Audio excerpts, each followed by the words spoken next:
Hello friend, welcome back my YouTube channel. दिनैथ' बयबो मिथिखायोना लोगोफोर दिनै 27 मार्च जोंनिथिं भट होनाय दिन भट होनो ओंखारबाय लोगोफोर नोंथांमोनाबो होदों जानो हागौ आं अबेयाव होगोन नोंथांमोननो खिन्थाला आंनि गोसो मथे होनोसै सोर लिडारा मोजां सायख'नानै होदो दे लोगोफोर थांबाय थानि जोंनि भट केन्द्रआ जोंनि नारायणपुर एलपि स्कुल जोंनि गामियावनो बारा गोजान नङा न'खरथाम न'खरब्रै बारबानो मोनो एलपि स्कुलखौ जोंनि न'निफ्राय देखायलांनोसै बारा भिर नङा होननानै मिथिनो मोन्दों भट हैनोसै आरो बेयाव मेरला दखान होदों भट होनायनि मजायानो दखानाव मेथाइ जानायनि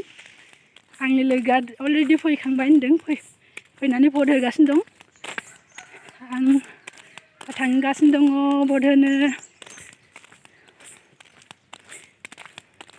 देखायलांनोसै आङो मा दखान होदों आरो मा जागोन थाबाय थांगासिनो आङो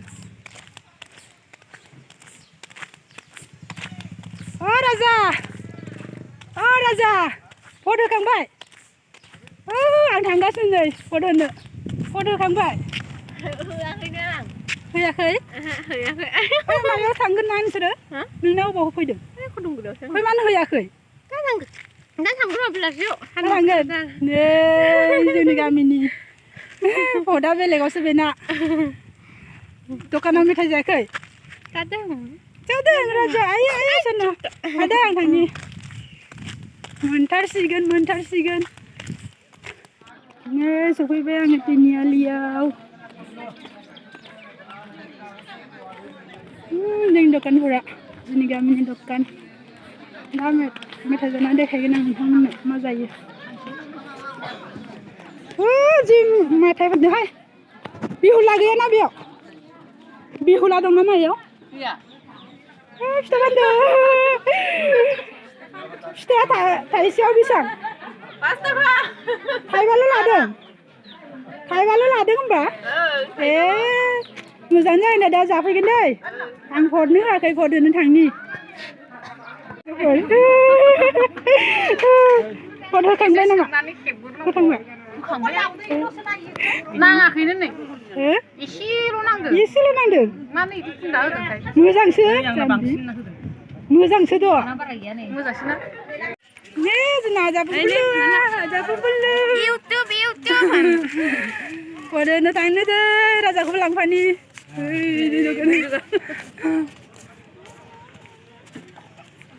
मोनफैबाय जोंनि नारायणपुर एलपि स्कुलखौ मोनफैबाय लोगोफोर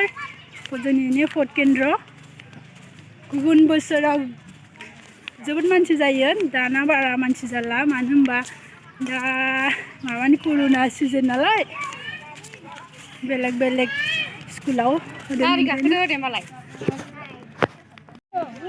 नै जोंनि भट केन्द्रआ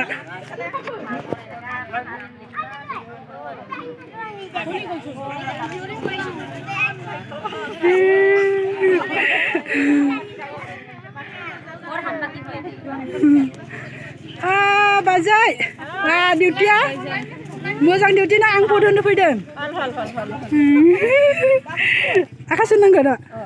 सेनिटाइजार नै लोगोफोर सेनिटाइजार होनांदों जोंनि भाबि बाजै नै आसा आरो अंगनबादियाव बिसोरो थेंक इउ राइथिं गान आरोना ग्लभसखौ ओमफ्राय फैनाय टाइमाव माने बैहाय कार्टनाव नै लोगोफोर मास्क गानबाय भट होनायाव मास्क गाननांगौ आंबो रुलखौ मानिबाय आरो थांनोसै दानिया भट केन्द्र हाबलांनोसै आङो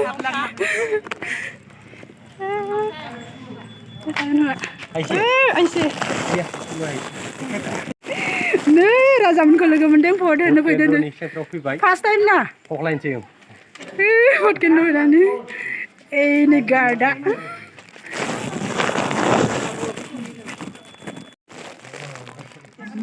नेगासिनो दं आं फैनायावसो भिर जाबाय आरोना लोगोफोर दहाय मानसिनो गैयामोननो दसे नेनांसिगोन आरो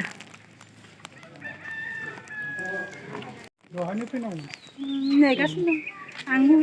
थाब फैया होननानै फैयाखै नै जोंनि एलपि स्कुलखौ एसे देखायनो लोगोफोर जोंनि LP स्कुल बेयावनो आं गोदो फरायनायमोन जों फरायनाय टाइमाव बे LP स्कुला लोगोफोर बायला सिला औवानिसोमोन दा नाय पाक्का जाजोब्बाय इमान मजा जाबाय गेले गेले गेले गेले ने राजा राजा आजा आजा ए जेराव नायदो ए सना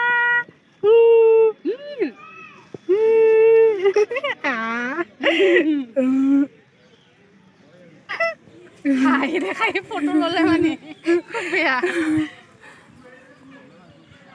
दा आङो फट' खांबाय थांनोसै एबारै लोगोफोर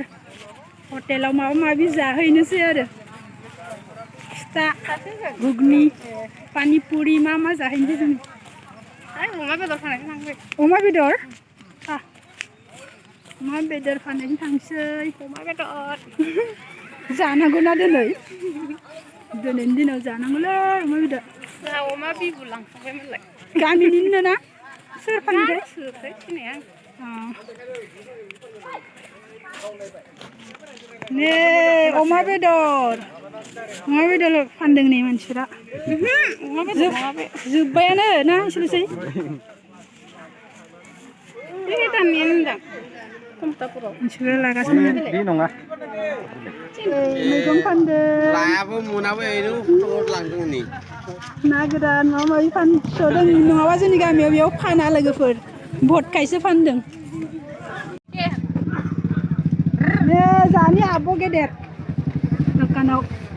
साना माबा माबि फानदों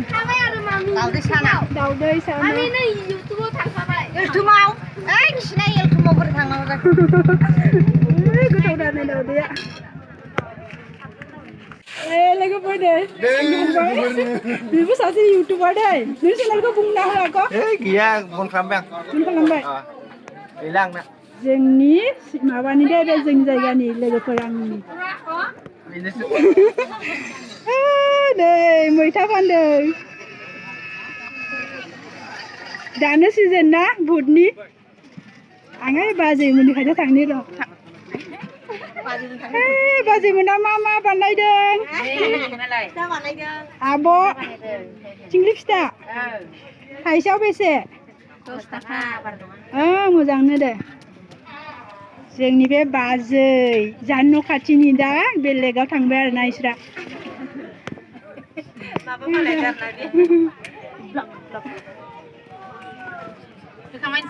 होबाय दासो होनांगौ बेसे दाउदैया 10 थाखा नै फ्रायबो दङ जोंना दाउदैया 10 थाखा औ वाह मजा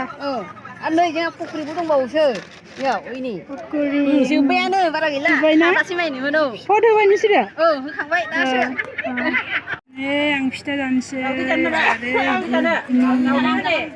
दाउदै जाया नामा दाउदैसो दे दोनदो दे नै दाउदै दैसो जानोसै आङो गुगुनि